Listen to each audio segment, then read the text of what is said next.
सावन में बेलपत्र के 4 उपाय। एक भी कर लिया तो शिव जी कर देंगे गरीबी दूर, अपार धन होगा प्राप्त। नमस्कार दोस्तों, राधे राधे, जय श्री कृष्णा। दोस्तों, हिंदू धर्म में सावन के महीने और इसमें पड़ने वाले सोमवार का खास महत्व होता है। यही पूरी अवधि भोलेनाथ को समर्पित होती है। मान्यता है कि शिव जी को बेलपत्र अत्यधिक प्रिय होते हैं। ऐसे में उनकी पूजा के दौरान इन पत्तों का इस्तेमाल करना शुभ माना गया है। वहीं अगर आप सावन में बेलपत्र से जुड़े कुछ उपाय कर ले तो इससे आपकी किस्मत चमक सकती है और धन दौलत में वृद्धि होती है। सावन का पूरा महीना भगवान शिव को समर्पित होता है। वहीं सावन के सोमवार का भी हिंदू धर्म में खास महत्व होता है। शिव जी के भक्त इस पूरे माह में विधि विधान से भोलेनाथ की पूजा और व्रत करते हैं। वहीं उनकी पूजा में बेलपत्र का प्रयोग भी जरूर किया जाता है। मान्यता है कि बेलपत्र का पेड़ शिव जी को बेहद प्रिय है।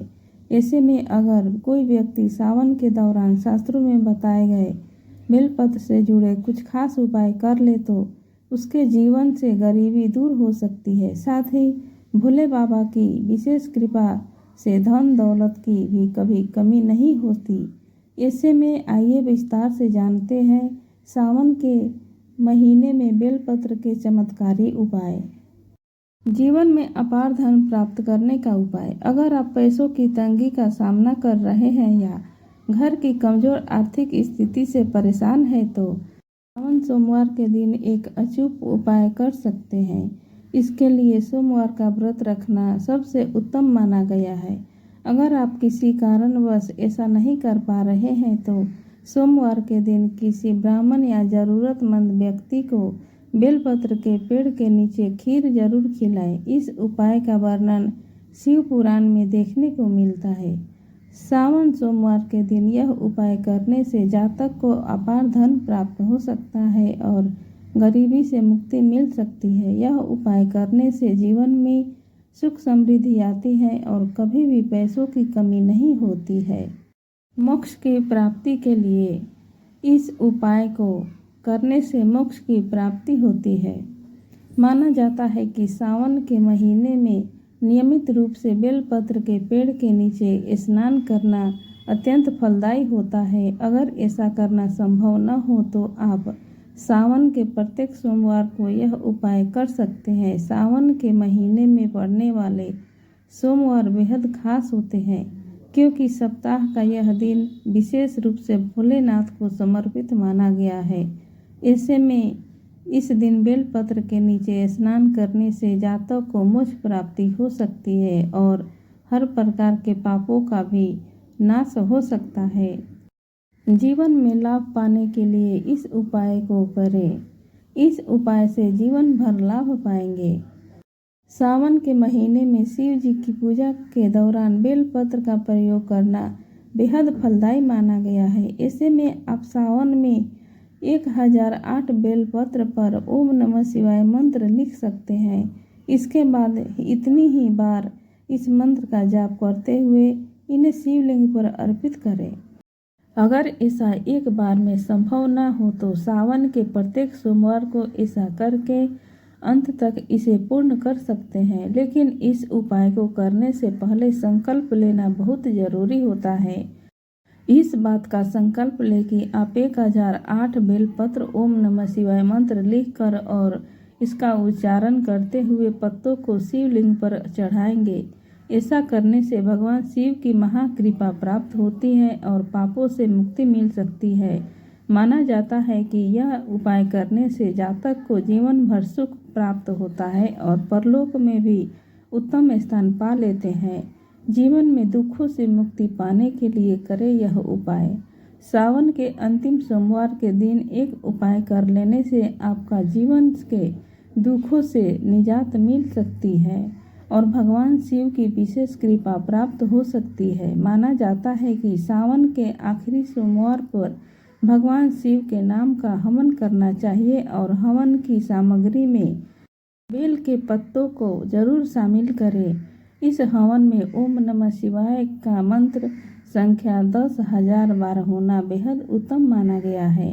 अगर ऐसा संभव ना हो तो कम से कम इस संख्या को 108 बार जरूर रखें। ऐसा करने से जातक को जीवन में सफलता प्राप्त हो सकती है और करियर में भी उन्नति के रास्ते खुलने लगते हैं। बेलपत्र का इस्तेमाल करते समय इस बात का जरूर ध्यान रखें कि पत्ते कहीं से भी कटे या खंडित न हों। इस प्रकार के पत्तों का प्रयोग करना बेहद शुभ माना गया है। दोस्तों, सावन का पावन महीना शुरू होते ही मंदिरों में भक्तों का भीड़ उमड़ने लगती है। हर कोई भगवान शिव को प्रसन्न करने के लिए व्रत रखता है, जल चढ़ाता है और विविध पूजा विधियों से उनकी आराधना करता है। खास तौर पर सावन के सोमवार को शिव जी की पूजा का विशेष महत्व होता है। इस दिन श्रद्धालु बेलपत्र, धतूरा, दूध, दही, शहद, गंगा जल से शिवलिंग का अभिषेक कर भगवान भोलेनाथ का आशीर्वाद पाने की कोशिश करते हैं। हालांकि बेहद कम लोग जानते हैं कि शिवलिंग पर चंदन लगाने की बेहद खास परंपरा भी होती है। धार्मिक मान्यता के अनुसार अगर शिवलिंग के 7 विशिष्ट स्थानों पर चंदन लगाया जाए तो भगवान शिव बहुत जल्दी प्रसन्न होते हैं और भक्तों की सभी मनोकामनाएं पूरी करते हैं।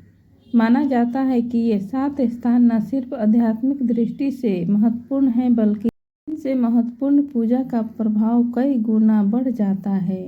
अगर आप सावन में शिव जी को प्रसन्न करना चाहते हैं तो इस विशेष चंदन विधि को अपनाकर उनकी कृपा प्राप्त कर सकते हैं।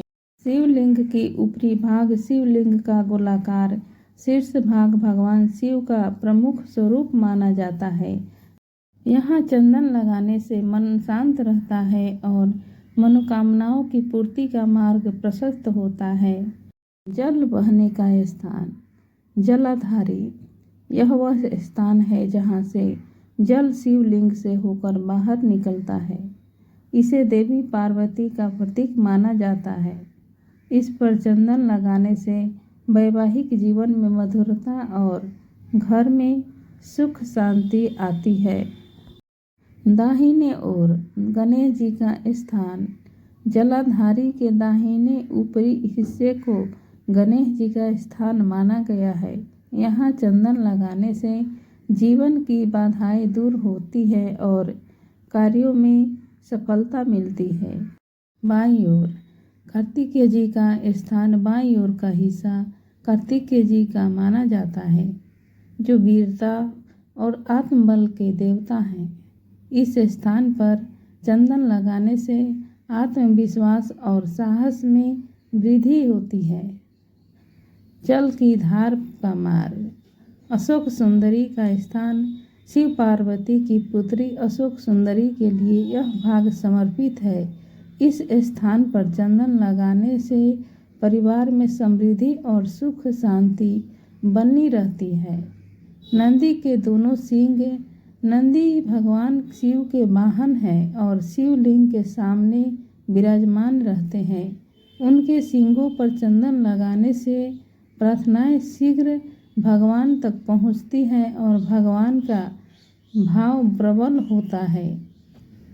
शिवलिंग का पिछला भाग, यह स्थान समर्पण और श्रद्धा का प्रतीक है।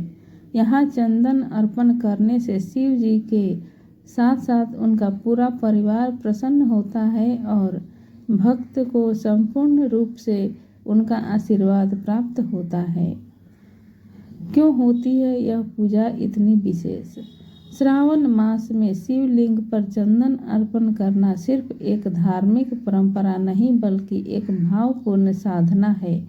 जब भक्त पूरे मन और श्रद्धा से शिवलिंग के 7 विशिष्ट स्थानों पर चंदन लगाता है तो वह केवल भगवान शिव को ही नहीं बल्कि उनके संपूर्ण परिवार को भी आदरपूर्वक नमन करता है। यह पूजा शिव, पार्वती, गणेश, कार्तिकेय, अशोक सुंदरी और नंदी सभी देवी देवताओं को प्रसन्न करने का माध्यम बन जाती है। इसका प्रभाव केवल आध्यात्मिक नहीं बल्कि व्यवहारिक जीवन में भी दिखाई देता है। जैसे मन को शांति मिलता है, घर में सुख शांति का वास, आर्थिक स्थिति सुधार और शारीरिक सेहत में लाभ होता है। एक कथा के अनुसार शिव पर है विश्वास तो पूरी होगी आस। इसमें कोई दो राय नहीं है। एक भक्त के विश्वास में तर्क और दूसरे भक्त के विश्वास में समर्पण का भाव। जाने इसका रहस्य। एक बार सावन के महीने में प्रसिद्ध शिव मंदिर में भक्तों की भीड़ लगी हुई थी। तभी अचानक आकाश मार्ग से एक सोने की थाली प्रकट हुई और भविष्यवाणी हुई कि जो कोई भगवान शिव का सच्चा भक्त होगा उसे आशीर्वाद स्वरूप यह सोने की थाली प्राप्त होगी। यह सुनते ही बड़े बड़े महात्मा दानी भक्त पधारे और थाली को उठाने का प्रयास करने लगे।